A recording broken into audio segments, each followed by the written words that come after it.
Good morning, Tom. Good morning. In Mr. Dickey's memoirs of Mary Baker Eddy on page 36, he writes, she, meaning Mary Baker Eddy, said to me, Mr. Dickey, when I turn to this book, meaning Science and Health, I am a mechanic who turns to his tools and picks up the one he wants. Mrs. Eddy also opened the Bible in the same way, through demonstration. She would apparently open at random and then expound to the students on whatever verse caught her eye when she opened the book. The morning lessons were most remarkable and inspiring, and served to impress us with the wonderful guidance shown in her, being led to the various portions of Scripture that just fitted into the need of the moment. So that's from Mary Baker Eddy, Her Spiritual Footsteps. Wonderful. Thanks very much. So good. So we can get our guidance from the Bible, just like Science and Health. And so today our focus will be on the Bible. That's why we have this Bible study. So our topic is, no wisdom is wise, but his wisdom. So the first question is, well, what is wisdom? It means intelligence, knowing, or your mind, or your consciousness. It means understanding. Understanding, Florence. Who else is that? Fairly? Yeah. And sound judgment. Sound judgment. Discernment in the exercise of judgment. I looked it up in the Webster dictionary, and it went through a whole list of things which have been mentioned. But it also was, oh shoot, now I can't find it. There was one that was from the Bible, which is really nice because they actually had two of them. And it had to do with God's wisdom and leaning toward and trusting God to obedience. That's what the one was. It was obedience to God and doing his will was wisdom. Yes, thank you. When I was young, my grandmother used to tell me that nothing was more important than wisdom, and I didn't know she got it from the Bible. And so for a long time I wondered, what is wisdom? I don't even know, what is it? And finally it came to me one day that wisdom is intelligence plus love. Good. I too, in a deeper sense, all of the things that have just been stated are the effect of wisdom. If wisdom stands for the mind of God, and when we seek to reflect and express that mind, then we naturally express greater understanding, intelligence, love, knowledge, all of those things. Thank you. You know, I'm glad you mentioned the Webster's the definitions, because I looked it up too. And there's some definitions from the year 1913, and then there are yet another set from the year 1828. And I noticed that the 1913 definition starts out a quality of being wise, knowledge, all these things that have been mentioned before.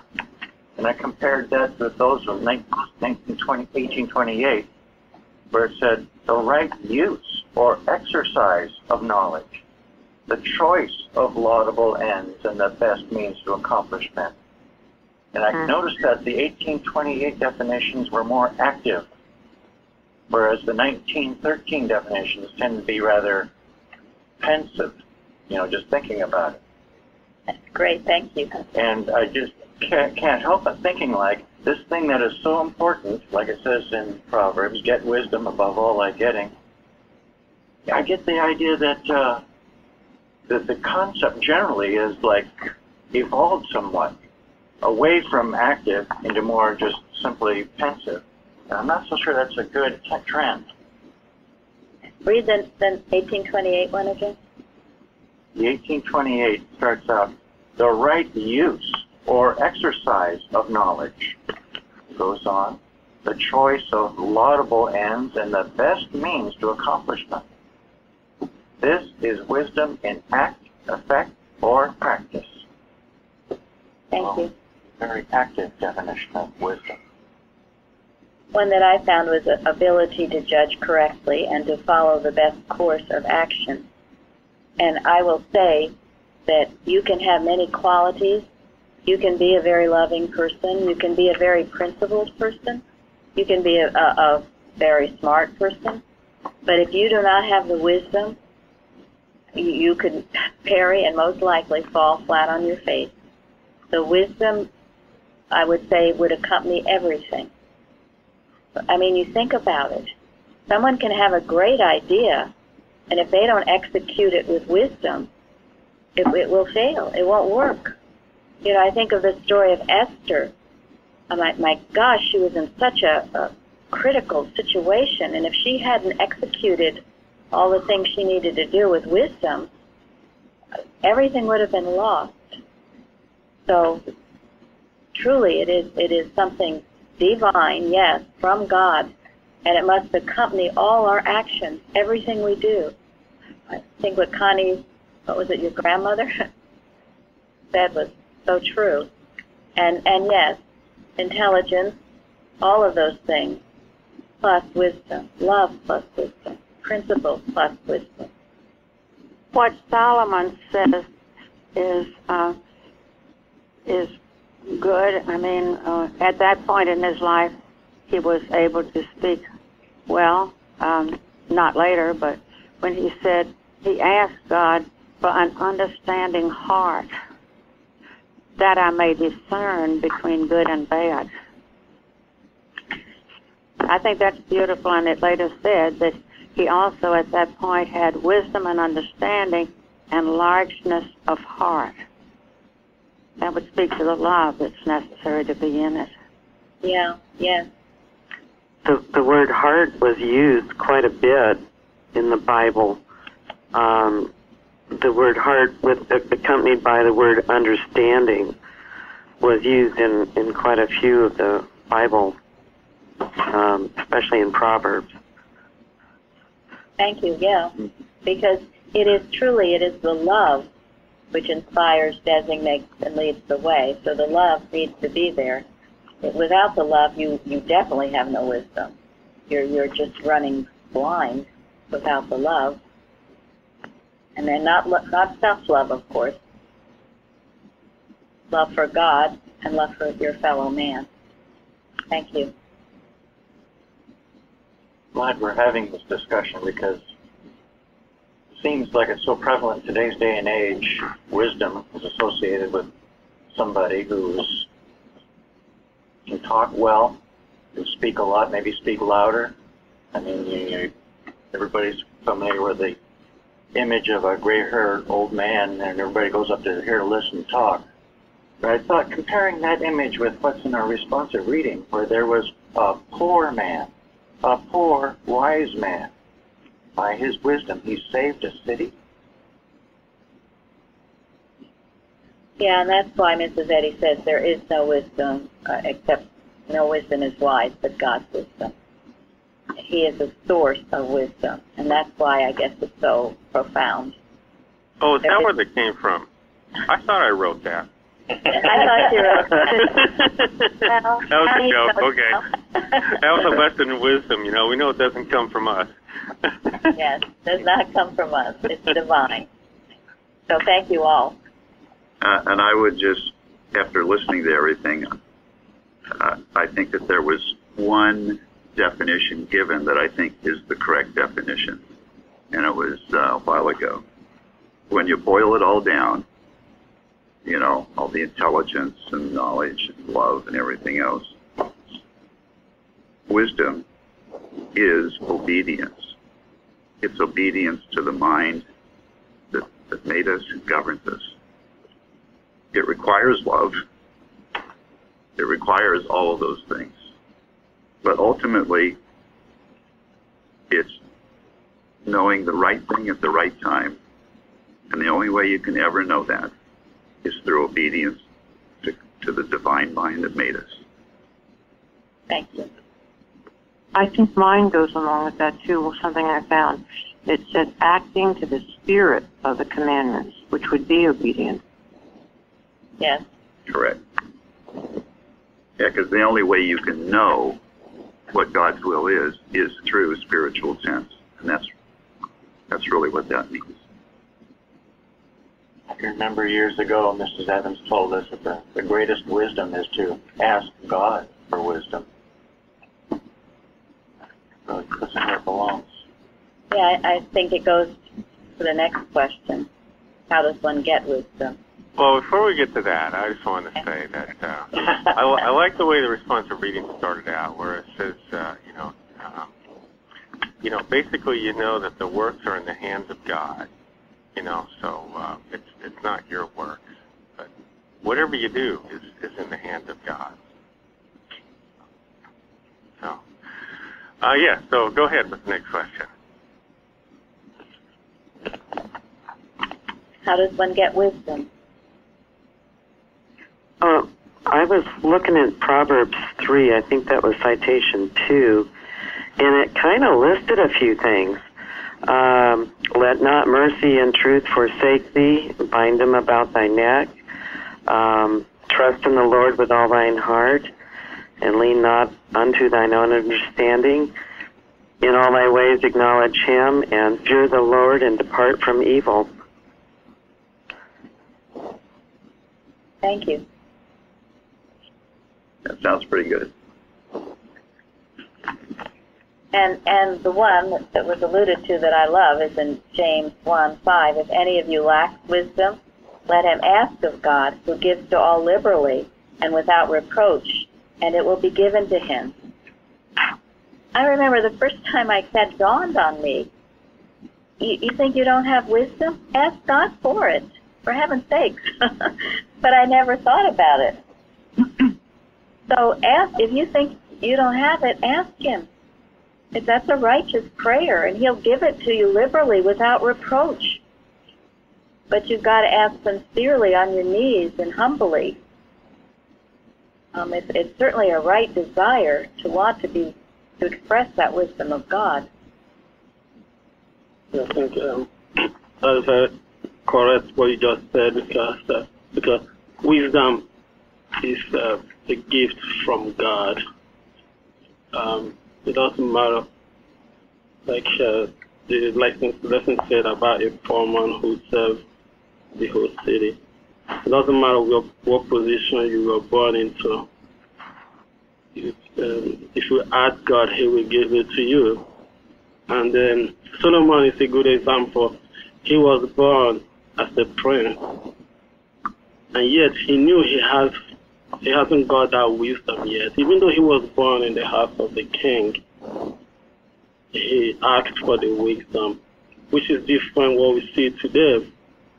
You see people who are born in a whose family were politicians, or whose family father or brother has been president, and they think, oh, because I was born in this family, I have the wisdom to govern, I should be the next governor or the next president. But it doesn't work that way. Because you are born in a family of wealth, riches, whatever that may be, doesn't guarantee you wisdom until you ask God for that wisdom to govern your life or your family or whatever your inspiration may be. And I think it's a good example for all of us to know that wisdom can be given to anyone who asks for it. Great, thank you, Benjamin. Yeah. And you'll see so many people who do think they're so smart with all their human knowledge, and yet they have not wisdom. And they make terrible, blundering, awful mistakes. And then, as Bruce brought out, this poor wise man, one poor wise man saved a city. And a while ago I told you the story of that woman in Atlanta who was in elementary school that was being attacked by someone who had a rifle and ammunition, and she was in the front office, and she stood her ground, and with love, principle, and wisdom, she saved that school by herself, one. She talked with love to this person, and he put the gun down. And That's a beautiful story, and so it will be and continue to be. So never think just because you're one that you're not important. One with God is a majority, and one expressing his wisdom is certainly a wonderful, wondrous thing. That story really, I think, the story is really a clear example of this. How do you get one? She said at the time, of course, I'm sure she was frightened, but she was praying. Yes, asking God. I know, I guess the poor in spirit. I don't know. Father, show me. What do I do right now? And it's readily available because of the heart that desires to know as God directs. Thank you. Yes, she was praying. She was scared, but she was praying, and God gave her the wisdom to handle the situation. If she'd done the wrong thing, it would have been explosive. But God gave her the wisdom. Never forget that. If you're ever in any situation, ask God for his wisdom. And say wisdom is a constant prayer, because Solomon lost it after a long time. Yes, he certainly did. Thank you, Craig. Who else was it Connie that was going to speak? Oh, it was me, Elizabeth. I think also humility. I found something interesting that when Harry Truman took over from President Roosevelt when he passed away in 1945, in his speech, he offered Solomon's prayer. And he did that as well in 1949. He said, at this moment I have in my heart a prayer. As I have assumed my heavy duties, I humbly pray, Almighty God, in the words of King Solomon, give therefore thy servant an understanding heart to judge thy people, that I may discern between good and bad. For who is able to judge this so great a people? I ask only to be a good and faithful servant of my Lord and my people. And then apparently the audience just erupted in such applause as had never been heard before. That is beautiful, Elizabeth. Thank you. Yeah. What an addition. Thank you so much. Wow. And he also referred again in 1949, and at the end of his speech he said, I am confident that the divine power which has guided us to this time of fateful responsibility and glorious opportunity will not desert us now.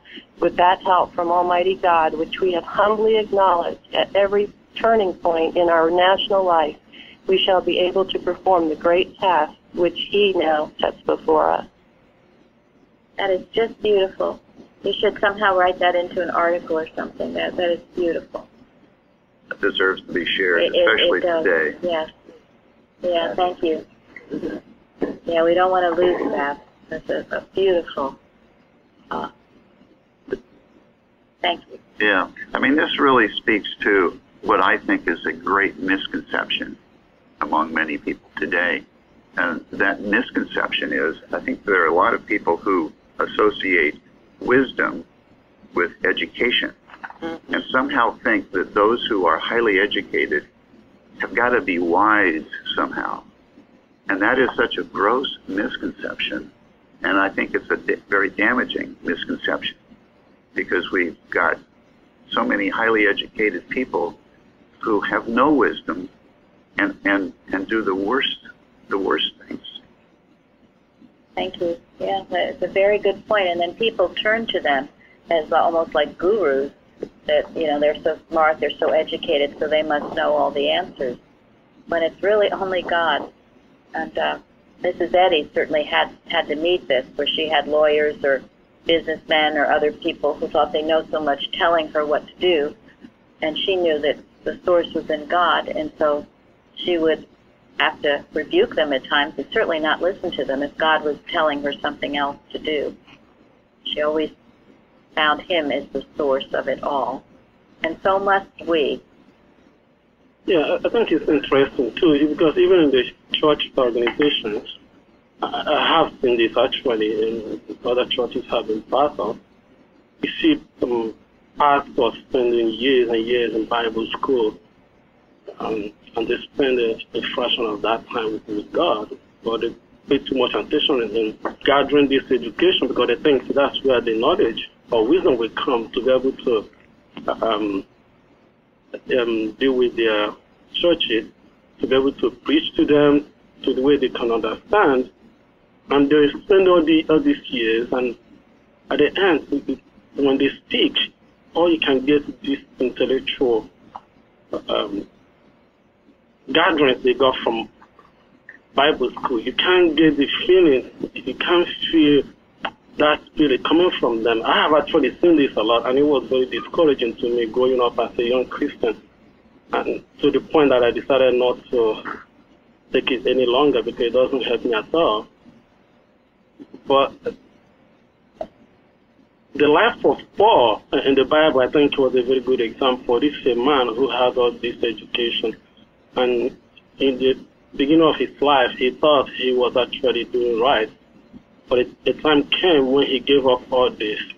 I mean, he threw all that education that he gathered when he was growing up, and he threw everything out the window and focused on this wisdom that he asked from God. And we saw how he got this wisdom in a very, very special way. And that was what actually guided forth throughout his ministry. And you don't see that today because people have shifted their direction from asking God, and they're going to schools. Thank you. That is such a good point. And I read recently where Mrs. Eddy did the same thing. She was highly intelligent and well educated. Just knew all the classics and Latin, but she said when she came into science, she dropped all that, which is interesting. And here we have it. You can have it certainly in Christian Science too. That is why these intellectual articles or anything you find intellectual, laborious, stay away from it. If it doesn't have the Spirit of God behind it, stay away. And that's why we promote on our website and elsewhere mainly Mrs. Eddy's writings, the Bible and Mrs. Eddy's writings. And then, if you want to read more, those people who were in her home or were taught by her or had just this direct relationship, because that is the pure science, unadulterated, the clear, correct teaching, as Eustace says. Otherwise, it turns into an intellectual exercise that is boring, and more than boring, it can lead you astray. Thank you, Benjamin. Oh, and one other thing I was going to say, in Proverbs it says, the fear of the Lord is the beginning of wisdom. So what is that saying? The fear of the Lord is not fearing God is being obedient, in absolute obedience. Rather, I guess, fearing not to obey Him. Yeah, walk with Him. Thank you. Right. And this says, love for God and man is the only true incentive for healing and teaching. Love for God and man. Yeah. So it's the love for God, the respect, the obedience to God, and fearing only to disobey Him. That is the beginning of wisdom. And somebody else mentioned right at the beginning, humility. Yeah. Can't overstate the importance of humility. Because if you're not humble, you're not going to hear what God's telling you. You're not going to be able to receive the wisdom. You already think you know it, so your vessel is full. And if your vessel is full, you can't get any more. I know in the practice, I know Florence knows this too, people that start out keep saying, I know that, or I've read this, and I know this. They're unreachable, at least till they break that wall down. If you know it all, well then, don't call. And no one knows it all. And that's the danger of too much human education. Human education of the right sort, Mrs. Eddy was very clear on this, education of the right sort is very helpful up to a point. But without the wisdom to know what to do with that education, it can be actually destructive, because people who are too highly educated without wisdom think they know something. And the more education they get, the more they think they know something. And it actually builds a wall between them and the wisdom that God would otherwise have for them. And Gary knows, because he was beaten to a bloody pulp by Mr. Evans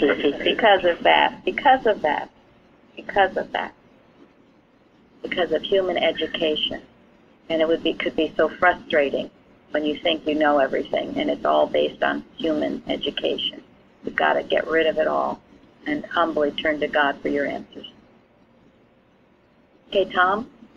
Okay, so the next question is, what is meant by let all thy ways be established? Rooted and grounded in truth. Thank you. I love the phrase before that. In Matthew Henry says, "Ponder the path of thy feet, weigh it, put the word of God in one scale, and what thou hast done or art about to do in the other, and see how they agree." Thank you. Yeah, I think the first part is important, ponder the path of thy feet. And I love, a while ago I found this definition of establish, which has always meant a lot to me, and it means to settle or fix what is wavering, doubtful, or weak. To settle permanently. Think about it, to settle or fix what is wavering, doubtful, or weak. That was certainly a description of me when I came here. I was wavering, and I was doubtful, and I was weak. And I had to have my ways rooted and grounded, as someone else said, in God, and change that. Established. To settle permanently, that's a beautiful thought. Settle permanently, dwelling, if you will, dwelling in the secret place of the Most High. Establish yourself. Settle permanently in the 91st Psalm. And you will get rid of the wavering, doubtful, weakness part. Yeah, I mean, you really have to think about, is there anything humanly or in this world that you can consider to be permanent? I mean, like a job, in a job, can you ever, or is there any permanence to any of this mortal dream? No. So the only thing that can ever be established is if whatever I do, whatever I say, is out of obedience to God. Period. That's the only way I can have any confidence that where I am right now, doing whatever I'm doing right now, is established. And I think about Jesus. He was sent. I like the term that Parsons came up with. He was sent every day, wherever he went, by God. I mean, that to me is the example of established. So let your ways be established. Have them settled and fixed so you're no longer wavering, doubtful, or weak, but you're settled permanently, rooted and grounded in love, in God, dwelling in the secret place of the Most High. Let that be your place to be established permanently. Don't leave that home, that dwelling place. Well, anyone else on this one? I just found one that made me smile. Keep your feet away from evil. That's good. Don't go there, right? Right. It's a good one. Thank you. Good. There was another one about taking obstacles out of the way which would prevent you from following God, and that was also in one of the commentaries. Thank you. And that's pondering the feet of thy path. See where you're going. Think about this path that you think you want to take. Where is it leading you to? To someplace you want to go.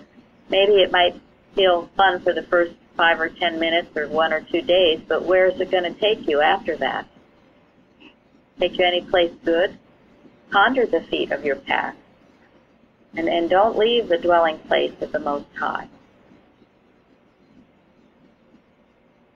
Most people don't think about where they're going sometimes when they jump into activity that's devoid of God, shall I say. It might be fun for a moment, but not for long. In Matthew Henry, it said, working by the rule of God's word, treading in the steps of our Lord, will give the path, and to follow thee more closely for the times to come. Thank you. Anybody else? Tom? Yeah, so we'll move on to the next one, but I do think that this about let all thy ways be established is so important.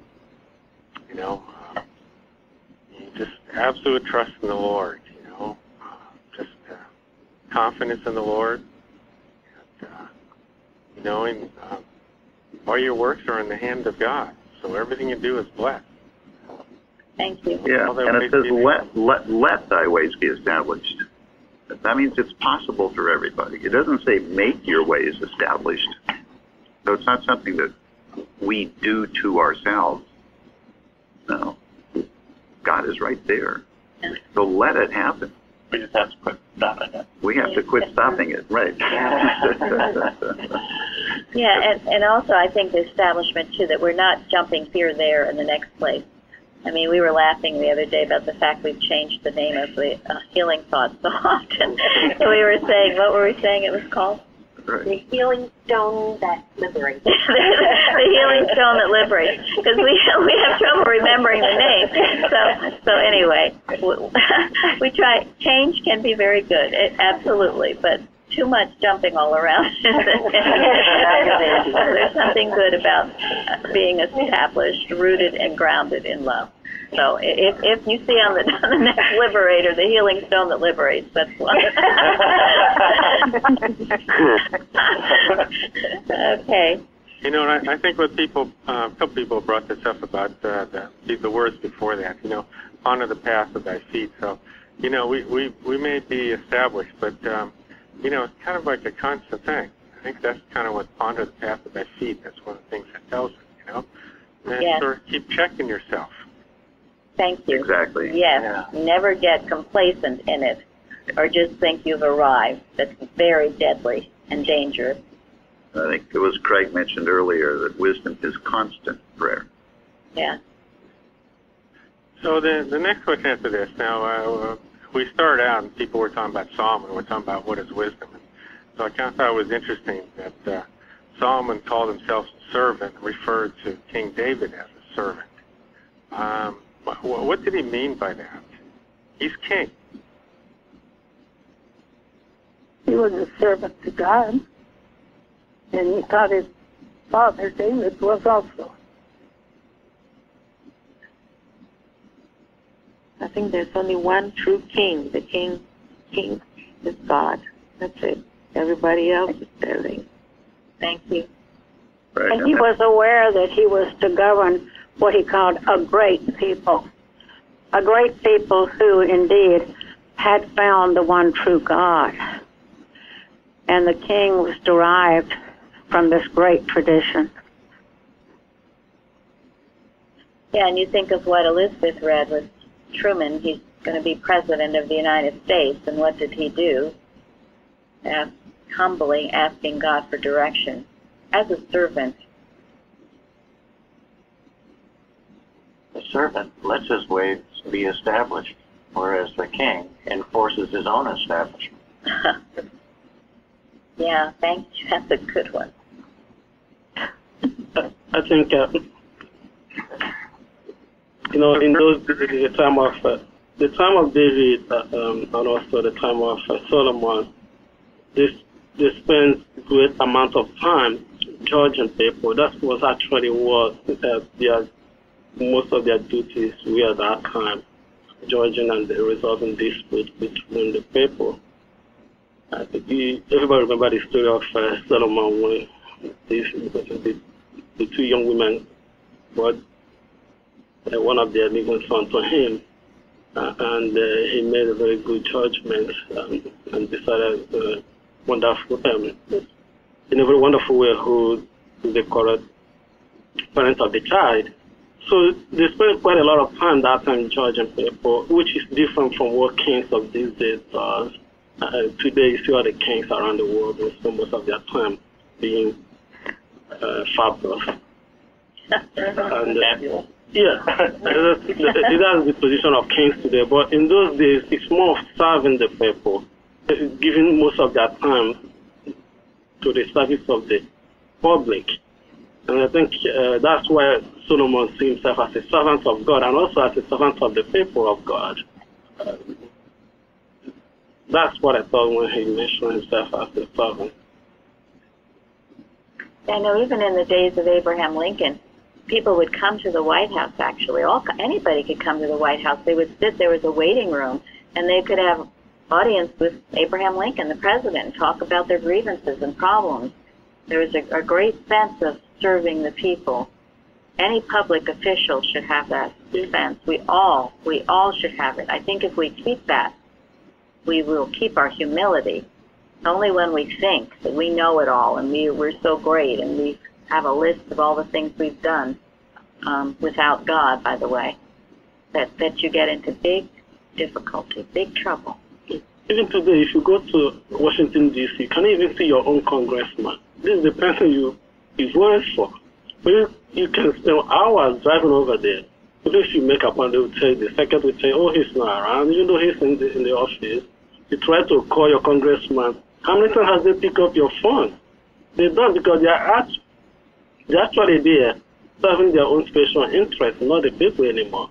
Even though they promise to do so, to go over there to serve the people, they go over there, the whole thing change. Instead of serving the people, they are serving their own special interests. And it's different from the time of Solomon, because Solomon, like Mary said, the time of former presidents and other people who were here before. And not all it was easy to reach them. Yeah, not all our public officials serve their own interests. There are many who are there serving God. So, and serving the people, we should say, but servants of God. And when we vote, we should be able to discern absolutely the right ones from the wrong ones. And we should be praying now that the next president will be one who will be a servant of God. We can start praying that prayer now, and all our officials, to keep that in our daily prayers. They're one who's humbly serving God, a servant of God and of the people. I think when you're serving of God, you wait for Him to tell you when to make your next move, so you can't make a mistake. You're obedient. Thank you.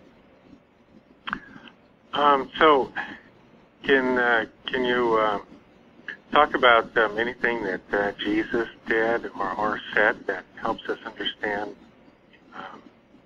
what it means to be a servant?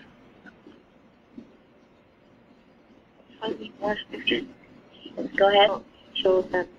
I think when you wash the feet of his disciples, he clearly made that he made it clear that this is, he's serving. It's a servant action. When in humility, well, what great demonstration of humility with a man so great, doing this work of washing the feet, which I believe in that time it was servants in quotes, who did that kind of thing. But Jesus showed them the humility and what it means to serve, selflessness. Thank you. Probably the most lowly job of all he did. And he spoke many times about being a servant. And what was his final command to Peter before he left?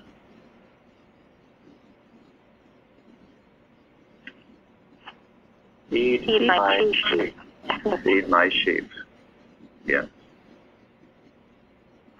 That's the answer to question number 7. Sorry to jump ahead. No, that's good. So that's great. So moving on to 5. So how does a person know if they are backsliding?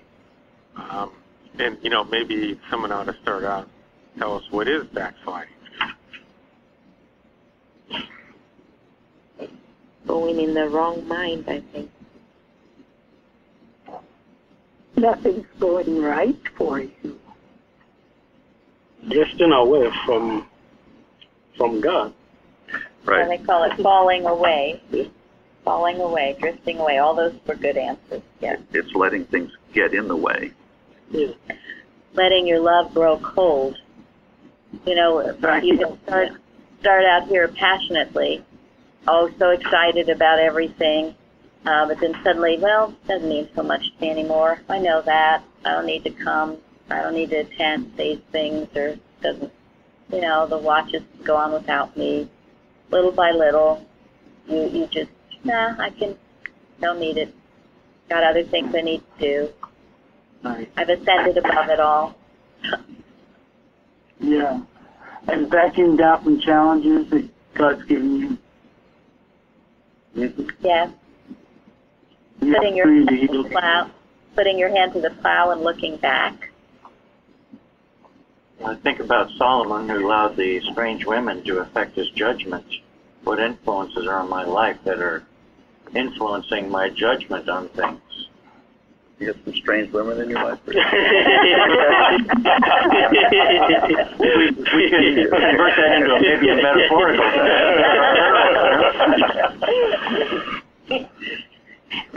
And you know, if you're in it, the question, how do you know you're doing it? Sometimes you don't, obviously. Or if you do, you don't, you've justified yourself. Yeah, a lot of people don't know that they're backsliding when they're backsliding, because if they knew it, they would stop backsliding. Yeah. Usually if someone's backsliding, what I have found, it requires someone else to tell me that I'm backsliding, to recognize it for me. And that is the value of a good church, where we are accountable to one another, where we watch each other's backs. And this is exactly what that means. If we see a brother or a sister backsliding, we point it out and we help them out of it. That's why we have a community. That's exactly. And no, we're not solitary beings sitting in our chair reading. Absolutely. And also have a church. And I would say some of the characteristics of backsliding, to answer the question, if someone starts to see things personally, they're looking for personal gratification or approval. If things all of a sudden seem complicated to them, their connection with God becomes clouded. They think they're acting principled when in fact they're acting under human will. These are signs of backsliding. And you see, it can be deceptive because, you think you're acting under principle, but actually it's human will. And this is, all of these things, of course, can go on in a church. People can be very hypocritical in church, but they can be hypocritical anywhere. They can be hypocritical as an independent. They can be hypocritical any place at work. It's not just one place. So it's something you have to watch constantly, be on the guard for. And the biblical rules, in a way, if someone you do feel is backsliding, first you go to them and talk one-to-one about it. And then if they don't listen, then maybe you tell some others in the church of your concern. But it's always out of love.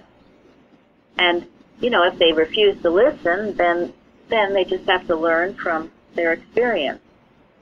And that's all you can do. And release it in love. But be aware of it, mainly in your own self. Don't let your love grow cold. I would say a person knows if they're backsliding when they've had a wake-up call. Something that's jolted them. And it can be many things. It can be a practitioner's rebuke, or it can be looking at your schedule and suddenly you've scheduled church out of your life. How did that happen? I was asleep at the wheel. So wake-up calls are the best thing ever. Yes. To get back on track. And when something untoward happens, let it be that wake-up call. Don't just say, oh, that's a coincidence or would have happened anyway. Ask yourself, what's going on here? How am I getting off? It's usually when those things happen, it is God trying to say, look, you're getting off here. Wake up. if you wake up early on, then you don't have to have some big calamity. But a characteristic, and I read this in a commentary, it was a really good one all about backsliding, but it said a backslider is usually very, very stubborn about what they're doing. I mean, they're determined. And it's almost the farther you go on that path, it takes great humility to turn around and come back. Great humility. And so you just keep justifying, and I don't want to come back, have to face everybody or face whatever you think you have to face. But better do that than to just, out of stubbornness and pride, go headlong into something you don't want. I use the term sliding away because it's like getting lost in the world. When you see, for example, if you see a small boat on a river and that starts to drift away, and it doesn't just drift away and get lost. It's just gradually, if nobody's watching, to pull it back, and gradually continue to drift away until it's completely lost. That can happen to a person if they are not watchful and they get lost in the things of the world. There are so many things that are very attractive out there that can distract somebody, and if you are not caught back, like we just discussed, that person can be drifted away and completely lost. That's a great description. It is just this quiet drifting, a little bit here, a little bit there, a little folding of the hands, a little sleep. It's not this big sudden falling off a cliff. Backsliding is a gradual, and that's why, we refer to a sheep and shepherd. The shepherd looks out for the sheep and calls them back, and we're all shepherds in this fold. And if you see a brother drifting, lovingly call them back so they don't just silently drift out to sea. Thank you. And all of these are good answers. I just had it. Go ahead. Well, Mrs. Singletary helped me one day. I was feeling so holy, and I didn't listen. I got a little angel message, turn right, and I didn't. And the car backed up into me. And I thought, what has happened? And she told me. And this backsliding, and that was a big wake-up call. The other person, of course, paid for it, but I had to pay over $400 for this backsliding. So, well, and this is the idea of science. You're not a victim, that you're always responsible for whatever happens. You claim it, and if you claim it, then you are never a victim. If you say that was someone else's fault and I'm a victim, then you lose your dominion. So this takes humility to say, okay, well, maybe my thought somehow it wasn't quite right at that time. To allow that to come into my experience. Do you all understand this? Yes. Yes. Okay, good. And Linda, what were you saying about the discipline of the church? Yes. I was so grateful for all the structure that we have, because it creates a discipline and helps you keep on track. I mean, otherwise the human mind it can wander off and lose its schedule really easily. I'm very grateful for the structure that this church provides.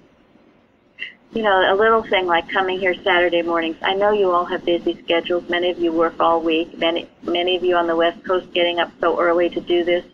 But if you do, and I've found this through the years, the rest of the day is going to go so much better. You devote an hour to this, or take some time in your week to study in the Bible. It's a tremendous blessing. So what else do you do on Saturday? Go to the hardware store, read the paper, buy donuts, I don't know, scrub your floor, a lot of different things, but, and some of it isn't bad necessarily, but some of it is, why not start the day with God? Can I add something from the story of Solomon about this backsliding? When I was reading, one of the commentaries mentioned that Samuel had predicted what happened in Solomon's time, that the king was going to interfere with the individual lives and they would be taxed. And most of the citizens lost their independence under his rule. And I think that's another backsliding, is losing your independence, which has sort of been said different ways, but what's influencing you. But I know for my own life, I've lost a lot of independence, and that would fall into that backsliding. Yes. And another, which certainly happened with Solomon, that goes along with what you just said, is this compromising. Some compromise is good. You know, you have to compromise to get things done at times. But the compromise that's not good is when you compromise your principles. Your principles. What you know to be true with God in the Bible and science and health. When you start compromising that, which evidently Solomon did in many ways, then you lose it all. Yeah, you have to wonder whether there was anybody around Solomon who warned him that he was backsliding. And you know, and whether Solomon whether he even made an impression. Maybe they were all afraid for their jobs, because after all, he was the king. Yeah, that could be. And he was David had Nathan the prophet, but I don't think we hear about any prophets for Solomon. No, Thank you. And David had humility. And somehow you have to figure that Solomon lost it somewhere along the way. Well, that might give you... Oh, go ahead, please. I was just going to say, if anyone ever tells you something and you get really furious about it, it usually shows they've hit home. You better listen. I know in my own experience. Just listen. If there's any truth to it, take it, and if not, let it go off as water off a duck's back. But he certainly lost the wisdom that he got earlier on. He lost it because he couldn't make a good judgment. He doesn't know when to stop. He was gathering this collection of women. But he didn't gather them at once. Gradually, from one person, second person, third person, he had all of them until the number was enormous. He couldn't control himself because that wisdom was gone. And it's actually a good example, because when you ask this gift of wisdom and you receive it and you use it for that purpose that God gave it to you, when you're not using it for that purpose, you can easily lose it. And it's hard to get back again. Because even Saul was another example, who was the first king of Israel. He received the wisdom from God, but he lost it along the way. Very quickly. And he never get it back because he went crazy on that stuff. Yes, yes. If you use this science improperly, it can cause damage. And David saw that happening to Saul. David was right there. Yeah. And so he obviously learned good lessons from watching Saul. Who else? Someone else was going to speak. Was it you, Tom? Oh, I thought since we go on to the next question. Okay. We're getting towards the end. So Yes, we I are. know there has been some answers, some discussion that sort of answers number 6, but let's just bring it out. What do you need to do to return to God, or you might think of it as how do you keep from backsliding? But if you backslid, is that a word? So we can make what?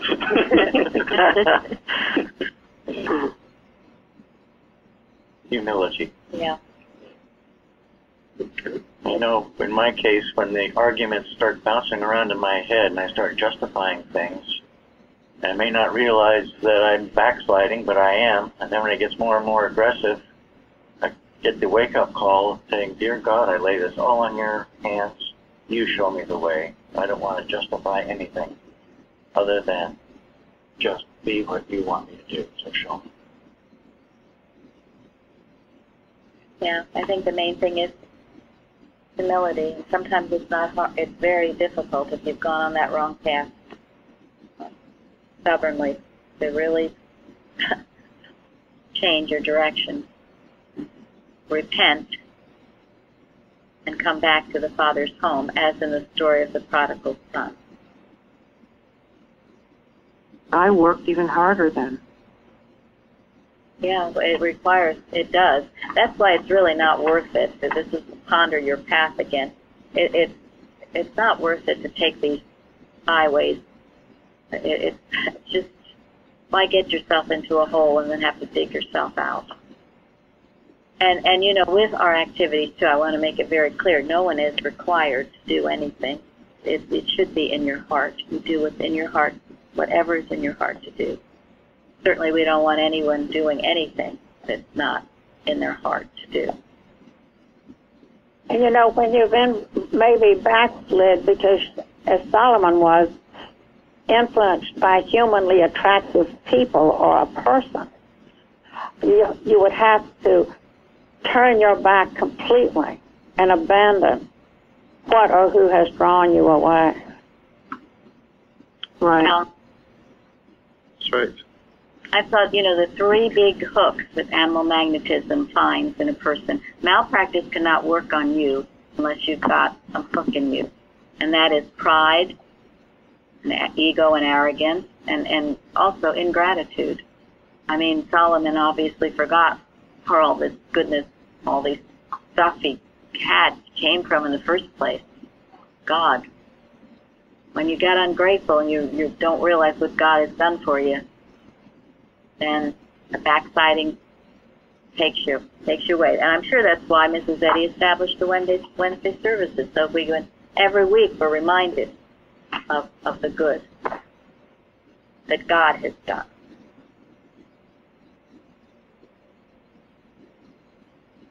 And even when I've dug a hole for myself, is God not there?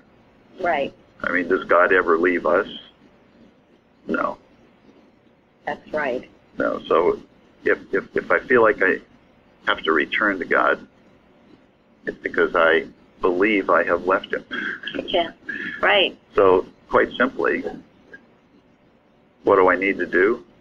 I have to stop leaving him.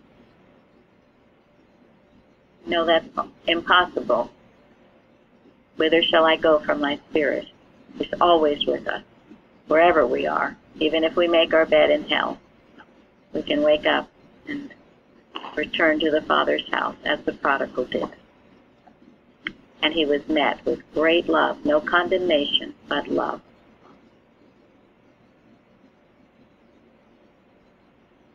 Okay? How we doing? Okay, well, I think someone already answered the last question, but if someone wants Yeah, what is our calling? Feeding the sheep. And this is from Laura Sargent, which I thought was very helpful, because we've often talked about, are you chosen, and that kind of thing. Does God choose you? Well, there's a receptivity. I think when you desire to help others, to feed the sheep, somehow you are found. And in that, what I mentioned on Wednesday, the Laura Sargent class, she says, God can never select a person to do certain work. We choose God, and incidental to this, the highest work appears. We choose God, and incidental to this, the highest work appears. When you choose to want to be a servant of God, to express his wisdom, his work will appear to you. It will appear, it will come, because it's always there. And this is your purpose, to give, to love God, and to love each other. It's a beautiful thought. So that is our calling. And it comes from an unselfish, deep desire within us.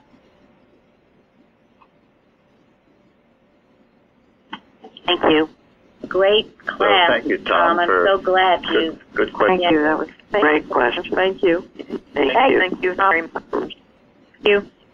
Yeah. Yeah. Thank you all. Thank you, Tom. Okay, thanks.